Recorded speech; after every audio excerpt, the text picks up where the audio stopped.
The sound of the shofar.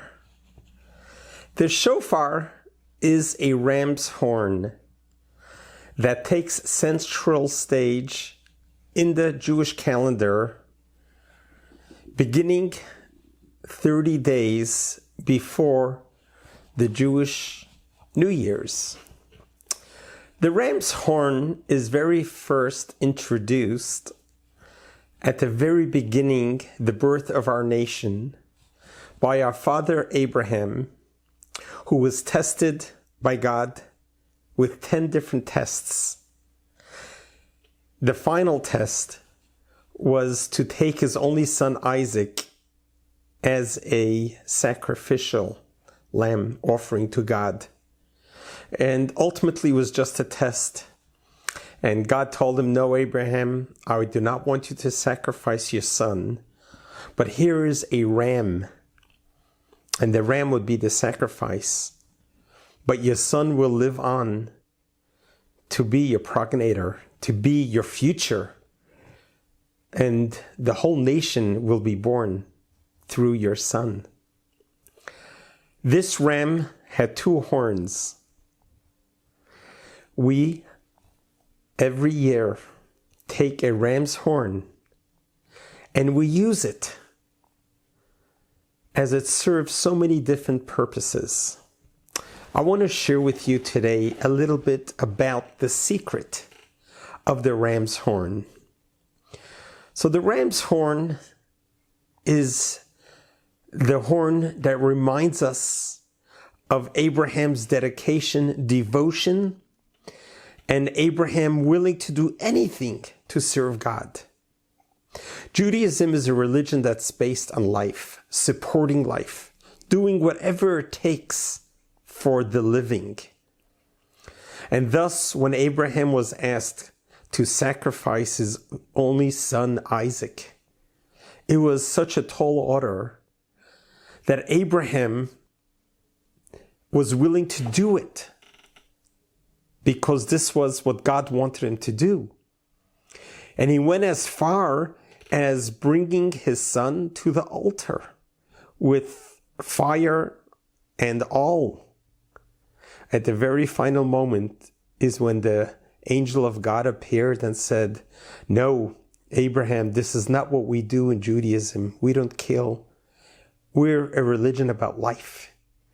This was just a test to see how far you are willing to go to serve God. And from that moment on, God blessed him, that all blessings that Abraham blessed will be fulfilled. And thus began our nation.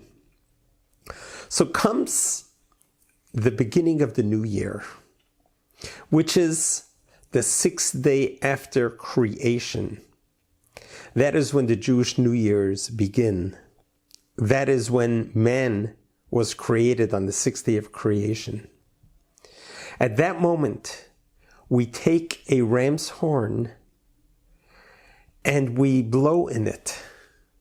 We blow in it a breath from within with 3 distinct sounds that come out through the ram's horn.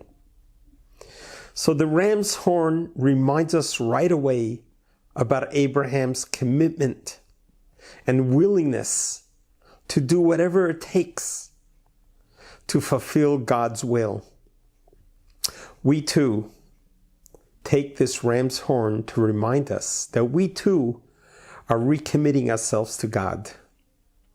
So we actually begin blowing from this horn, from the ram's horn, 30 days before the Jewish New Year's, every weekday, Sunday through Friday. After morning services, we take out the horn, the ram's horn, the shofar, and we blow in it 3 distinct different sounds. The first sound is the sound of tekiah. It's a burst of just a straight, long sound. That represents the coronation of God as our king. The second sound is called shivarim, which is a sound that's broken up into several sounds individually, which represents heartbreak, which represents crying, which represents remorse, which represents our feelings and emotions.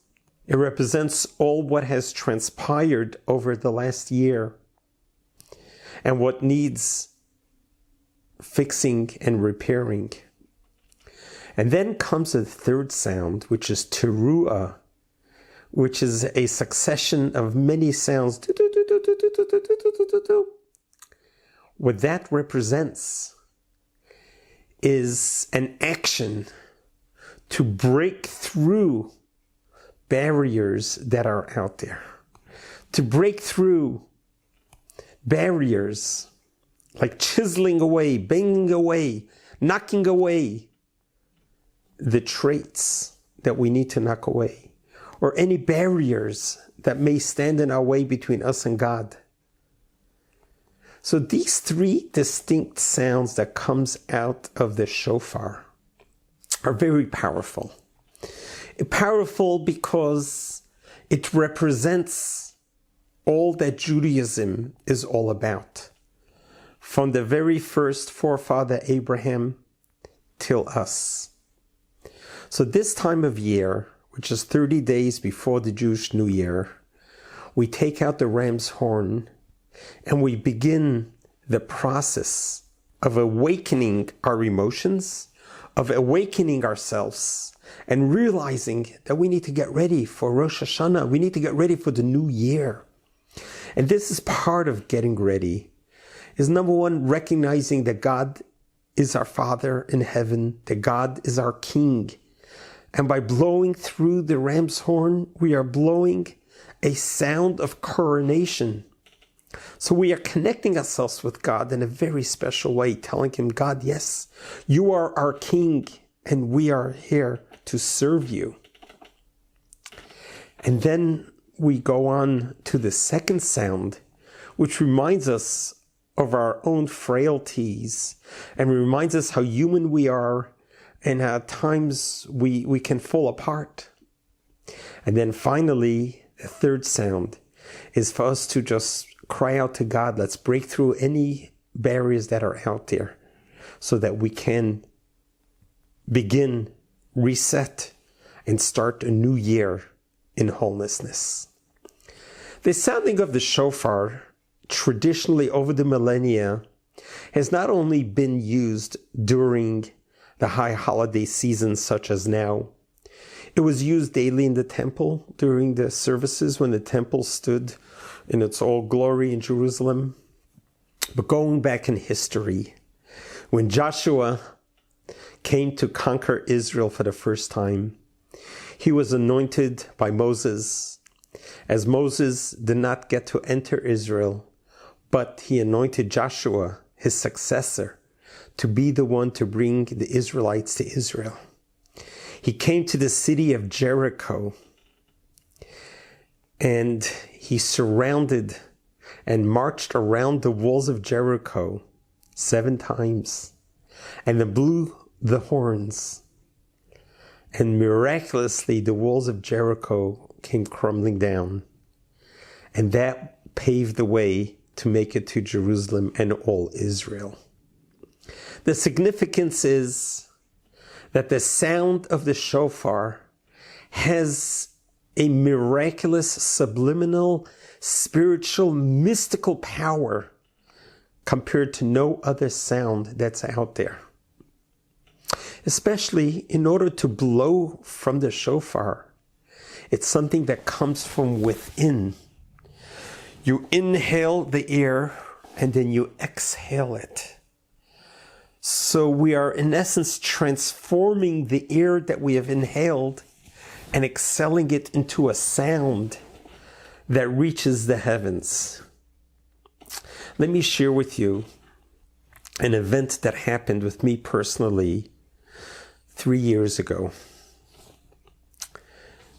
3 years ago, it was several months after the mass shooting at our temple, where I miraculously survived losing my 2 fingers facing a terrorist with an AR-15 who showed up at the last day of Passover and pointed an AR-15 at myself and at the woman, Mrs. Lori Kay, may she rest in peace, killed her instantly.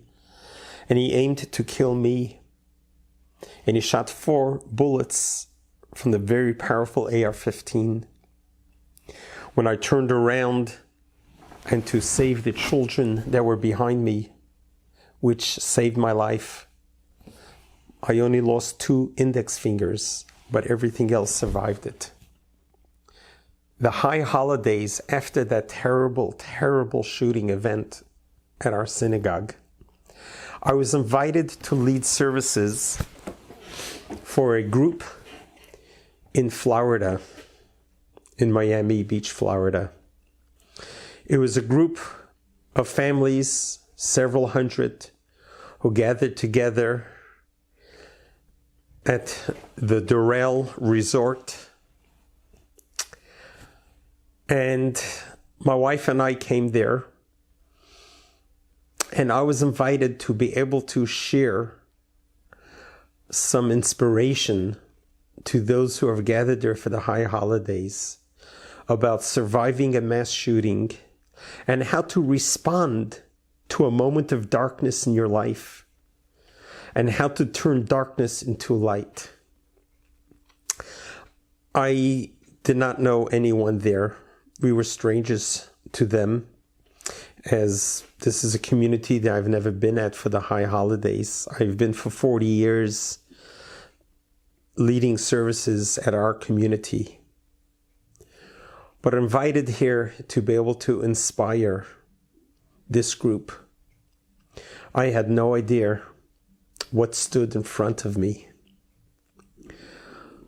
There was a rabbi who was leading services, who was reading from the Torah, who was given the task to blow the shofar. I brought with me my shofar, my own personal shofar, to keep with me. The rabbi, who has done this for many, many years, went up on the podium. He said the blessings that precedes the blowing of the shofar. And he took out the ram's horn and he put it to his mouth and tried to blow through it. And he couldn't. He tried as hard as he could have, and he just couldn't. It just wouldn't come out. And he kept on trying. 5 minutes goes by, the whole audience is waiting, and the rabbi is unable to blow the shofar. At that moment, I knew that I have to do something. I took the shofar that was on my table, and I walked over and I signaled to him, let me do this. He obliged, stepped aside. I went up on the podium and I blew all the tunes from the shofar. It just came out so naturally, and the breath of air was so powerful. My concentration, my meditation was gigantic. Here I'm standing in front of God on Rosh Hashanah, and here I just survived the mass shooting, and I was so emotional about sharing my gratitude to God for saving my life that I blew the sounds with all my heart, all my soul. After services, this rabbi comes over to me and he says, I've been blowing shofar for decades.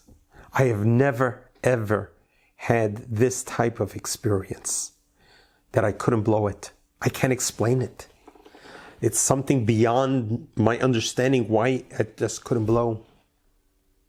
And then when you went up and you were able to blow it so easily, it came to me. I now understood why.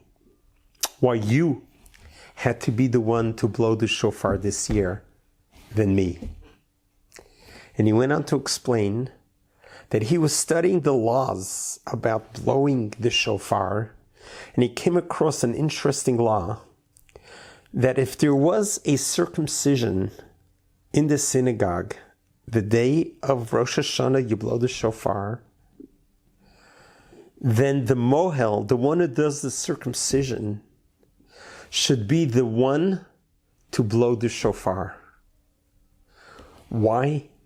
Because he fulfilled the mitzvah of Abraham by circumcising the 8-day-old. And although there is bloodshed from the circumcision, but that blood is blood of the covenant. And because the mohel has blood of the covenant on his fingers, therefore he would be the one who should be able to blow the shofar because of that commitment that he's upholding of the tradition of circumcision. So he looked at me, he says, Rabbi Goldstein, you had blood on your hands from surviving the mass shooting. You survived it in a most miraculous way. Therefore, I think God wanted you to sound the shofar, because no one could do it better than you after what you have just been through. And I thought about that. That was certainly a very mystical spiritual experience. Watching this rabbi struggle, and then I was able to come up and do it, realizing that my life experiences that I just survived a few months before was important to impart my emotions, my soul, with everyone who hears the shofar blowing. That is the purpose of the sound of the shofar. It's important for us to make a great effort to be at synagogue, at temple, to listen to the pure sounds of the shofar as it's being blown on Rosh Hashanah, on the beginning of the new year. We not only blow the shofar then, we also blow it at the end of Yom Kippur. After fasting for 28 hours and confessing and praying to God on one of the holiest days of the year. How do we finish the fast? With the sound of the shofar, the sound of victory. There is nothing that substitutes it. My father, may he rest in peace, shared with me a story, and eventually he cut a vinyl record of it on his series of stories and songs. And he tells the story about a village who was terribly stricken with fires that would decimate them. And they have not figured out a system how to put out the fires. So they decided to send a delegate to the nearby big town and to consult how do the fire brigade put out their fires in their town. So the delegation went to observe. And sure enough, they arrived in the big town, a fire has broken out. And they observed how one of the firemen climbed up a tall tower, took out a bugle, and began blowing the bugle. As he was blowing the sounds out of the bugle, the fire was reducing. Eventually, the fire was totally burnt out. Without even having to ask any more, they just ran back to the village and they says, we have the answer. Let's build a tower. And the next time there is a fire in the tower, in the town, we're going to climb up, we'll blow the bugle, and the fire is going to go out. They were so excited by this new innovative idea. Sure enough, sadly, there's another fire broke out. They climbed up and they started to sound the sound of the bugle. But the more they were sounding, the fire kept on rising. And they were sounding and sounding, the fire was rising. And eventually, the fire destroyed so much They were so disappointed. They couldn't figure out what they did wrong. Maybe the tower wasn't tall enough. Maybe the bugle wasn't the right one. Maybe it wasn't the right tunes. Why didn't the fire go out? So the delegation went back to the big city and they inquired at the fire brigade. Hey, we did everything you guys did. We built a tower. We took a bugle. We blew the bugle. But the fire didn't go out. It actually got worse. So they looked at him and said, oh, I guess we didn't tell you the most important part. The important part was not the tower or the blowing of the bugle. Because the sound of the bugle does not put out the fire. But the sound of the bugle awakens everyone in the village, in this town, to let them know that there is a fire. And then they grab the buckets and they put out the fire themselves. The bugle doesn't put out the fire. It awakens in us that there is a fire that needs to be put out. And that's how we get it to put out. The parable is quite obvious. The sound of the shofar is a powerful sound, but doesn't do it on its own. It awakens within us that we should put out our own fires. It awakens within us the most inner emotions and spiritual awakening that the high holidays are here. The new year is beginning. Time to repent. Time to pray for better times. But we need to do it ourselves. We can't allow just the sound of the shofar to do it. It serves a great purpose. It awakens us up. But we need to do the work ourselves. So this year, you'll have a new understanding and appreciation of the history of the shofar and what the shofar could mean to you and to your family. To come to synagogue, and as you hear the blowing of the shofar, close your eyes. Think about the journey. Think about Abraham, the very first ram, till today. What a journey the shofar has traveled for us today. One horn was to remind us of our own awakening. The second horn of the ram is going to be the ram's horn that the King, the Messiah, the Mashiach, is going to blow to tell us that the best times are yet to come, that the Messianic era has arrived, a time that our prophets have taught us will no longer be with war, hunger, strife, pain, and illness, but it will be a total new world order. The world would have reached its completion as we had waited for so long. So every time we hear the sound of shofar, we think about asking God, please let us hear the sound of the shofar from the King Mashiach, from the Messiah himself, that should be arriving speedily in our days. God bless you. God loves you.